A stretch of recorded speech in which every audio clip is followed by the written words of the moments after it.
नमस्कार दर्शकों, जैसा कि आज विपक्ष मोदी सरकार पर हावी हो रहा है। क्यों हो रहा है? क्योंकि जिस तरह से ऑपरेशन सिंदूर को लेकर के जो उपलब्धि मोदी सरकार ने जनता के सामने पेश की है, उस पर भी सवालिया निशान खड़े हो गए। और सवालिया निशान इसलिए खड़े हो गए हैं क्योंकि उसमें जो है अमेरिका के राष्ट्रपति ट्रंप ने अचानक युद्ध रोकने के या अटैक करने के जो वो दिया था कि भाई इसे रोक दिया जाए, तो उसको लेकर के जनता में आक्रोश हो गया और विपक्ष भी इसे लेकर के हावी हो गया। साथ ही एक और मुद्दा है इसमें, जिसमें लेकर के जो है बीजेपी के मंत्री विजय शाह ने भाजपा के जो है उन्होंने कर्नल सोफिया को लेकर के उन्हें बताया आतंकवादी अतुबा। तो इन कई सारे मुद्दों को लेकर के हमारे साथ पत्रकार राजेश्वर चौहान जी, जाने माने पत्रकार हैं, कई चैनलों में काम कर चुके हैं, बहुत अनुभव रहा है। तो उनसे जान लेते हैं कि भाई इनको लेकर के उनका क्या कुछ कहना है। कुछ मुद्दों पर आइए हम उनसे चर्चा करेंगे। हमारे साथ हैं जेएनएन न्यूज के डायरेक्टर राजेश्वर चौहान जी। तो चौहान साहब, आपका बहुत बहुत स्वागत है। बहुत बहुत धन्यवाद सतबीर जी। इस चर्चा में चर्चा वही है कि जिस तरह से हमारा देश बिल्कुल जीत के करीब था और वहां से वापस लौट के आया, जिसे लेकर के अचानक ही पूरा देश शॉक्ड में आ गया और इसका श्रेय ले लिया अमेरिका ने तुरंत। उसने एक्स पे करा कि मैंने ऐसे करा दिया, मैंने तो ये इसमें वास्तव में क्या सच्चाई है? अचानक ही ये सब युद्ध की घोषणा, या ये कहो कि जो हम वैसे तो युद्ध नहीं हो रहा था, लेकिन हम अपना बचाव की मुद्रा में काम कर रहे थे, वो भी हमने रोकना पड़ा हो। और क्योंकि पाकिस्तान में बचाने के बाद भी, यानी युद्ध होने के बाद भी हम पर अटैक करता रहा है और आज भी कर रहा है, तो उसको लेकर के जो है पक्ष विपक्ष का भी सवाल उठाना लाजमी था कि भाई इस तरह से हुआ क्या। तो इस पर क्या कहना चाहेंगे आप अपना? देखिए, सबसे पहले तो आपने कहा कि ट्रम्प साहब एक ऐसे नेता हैं जो किसी भी मुद्दे को लपकना चाहते हैं और जहां उनका इंटरेस्ट होता है उस मुद्दे को तो बिल्कुल। और इंडिया और पाकिस्तान तो आप समझ ही रहे हैं कि उनका बिल्कुल इंटरेस्ट है। बिना भारत और पाकिस्तान के उनके लिए एशिया ही नहीं है, क्योंकि चाइना, अभी जानते हैं चाइना से उसकी कैसी है। और अब तो देखो चाइना के साथ भी नजदीकी बढ़ा रहा है। वो अपने इंटरेस्ट के लिए कुछ भी कह सकता है। और रहा किसी भी मुद्दे में जहां कुछ ऐसा होना होता है वहां वो लपकना चाहता है, हीरो बनना चाहता है, हीरो बन साहब पहला ही। अब आपने कहा कि बिल्कुल दहलीज पे थे जी, ओके हमारा हो सकता था। तो ऐसा क्या हुआ कि मोदी साहब पर ये क्वेश्चन उठने लगे और फिर राजनीति की थे कि आखिर क्यों पीछे हटना पड़ा। अब इसमें देखिए कई चीजें हैं। कुछ चीजें ऐसी होती हैं जो बताई जाती है और कुछ चीजें ऐसी होती हैं जो हो जाती हैं पर बताई नहीं जाती। ये वैसा ही मामला, अब धीरे धीरे आपके सामने भी खबरें आ रही हैं। हुआ क्या, इस वक्त भारत बिल्कुल फुल मूड में था। एक्शन बिल्कुल सटीक जगह देना था, क्योंकि आपको पता है पहलगाम हमले के बाद पूरा देश और भारत गुस्से में था।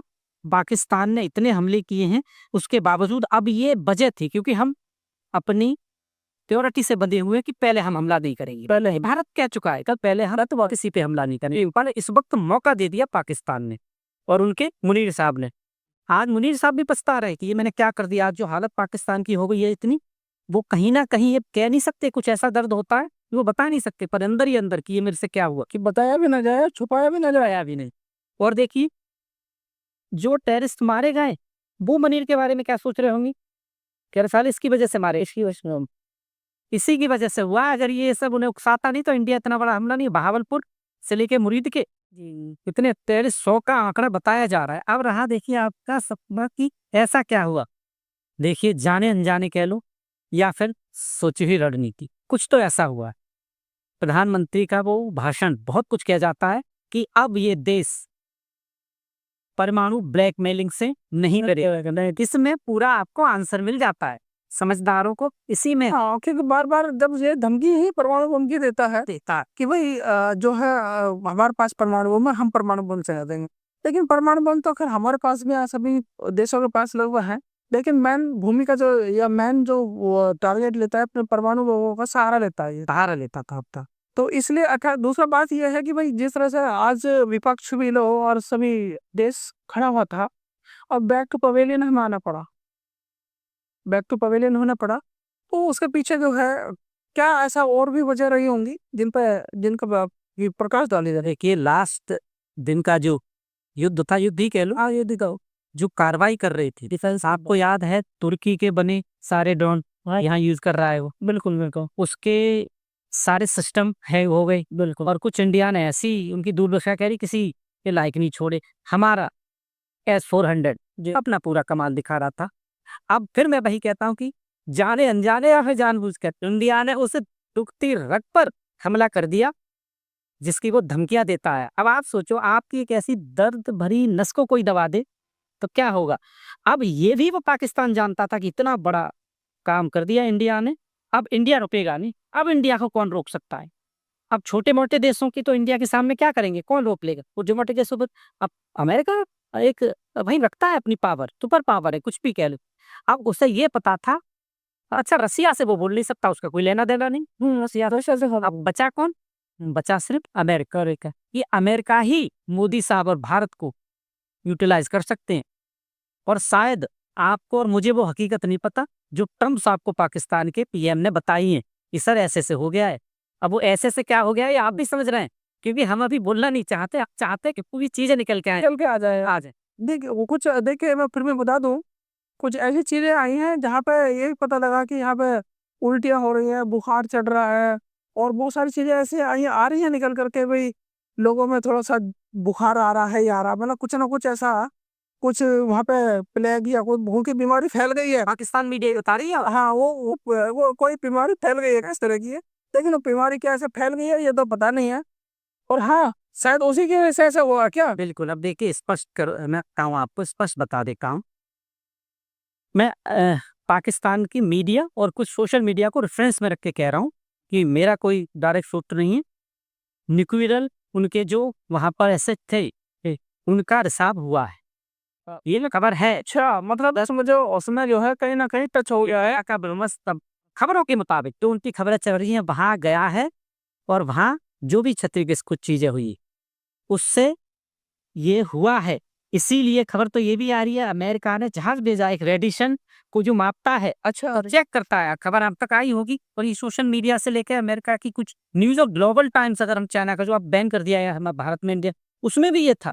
अब सोचो, अब जो आप कह रहे हैं कि लोगों में बीमारियां, सब जानते हैं किस वजह से होती है सारी चीजें, और खबर तो ये भी है सोशल मीडिया के रेफरेंस से कि वहां के आसपास के गांव को वहां की मिलिट्री पाकिस्तान की वो खाली करा ली, और ये जब ही होता है। और अगर अमेरिका ने स्पेशल जहाज भेजा, इसका काम ही यह है रेडिएशन को अपना देखना, देख कि क्या वाकई ऐसा हुआ है क्या हुआ। पर ना भारत, ना पाकिस्तान, ना अमेरिका, ना कोई और खुल के इस बात को नहीं कह पा रहा है। खुल के ना कह पाने की वजह ये नहीं कि बुज़दिल है। सर, परमाणु युद्ध लोग कह तो देते हैं पर इसका मतलब नहीं समझते क्या होता है। आज भी जापान भुगत रहा है, और सोचिए पाकिस्तान और इंडिया की तो दूरी बहुत कम है। आकी हवा अगर चलेगी तो यहाँ आती है, तो इंसान कितना हो सकता, सभी को हो सकता। और ये अगर ऐसा होता तो थर्ड वर्ल्ड वार बिल्कुल दहलीज पर रहेगा। तो इसलिए सरकारें बच रही हैं, पर कब तक बचेंगी, धीरे धीरे ये सामने निकल कर आ ही जाएगी। पर हकीकत यही है। लेकिन नापाक जिसे कहते हैं पाकिस्तान को, वो फिर भी लगातार आज भी कल भी रोज कुछ ना कुछ करता रहता है। कि चाहता क्या है। देखिए पाकिस्तान ये चाहता है, ये आप भी जानते हैं कि जिसका जन्म हुआ है उसकी मृत्यु निश्चित है। जी, ठीक। ये अपने, अगर हम भारत की बात करें, हमारे तो पुराण में लिखा है कि जिसका जन्म हुआ है उसकी मृत्यु निश्चित है, और पाकिस्तान का हुआ है जन्म। अच्छा, तो वो अपनी मृत्यु को खुद ही अपनी तरफ खींच रहा है, खुद ही अपने। वरना एक बात बताइए, दोनों देश आजाद हुए एक दिन, भारत आज कहाँ है, बिल्कुल, और पाकिस्तान कहाँ है, बिल्कुल। वो चाहता तो बहुत ऊपर निकल सकता था। छोटा सा देश है, जनसंख्या छोटी है, क्या नहीं कर सकता था। चलिए एक और बात कर लेते हैं जी। पाकिस्तान की तो छोड़िए, पाकिस्तान से एक देश और बना, बांग्लादेश। ठीक, पाकिस्तान और उन दोनों की इकोनॉमी नाप लीजिए आप। 71 में हुआ है वो तो, और उसके बाद वो पाकिस्तान से ऊपर है। क्यों है आखिर?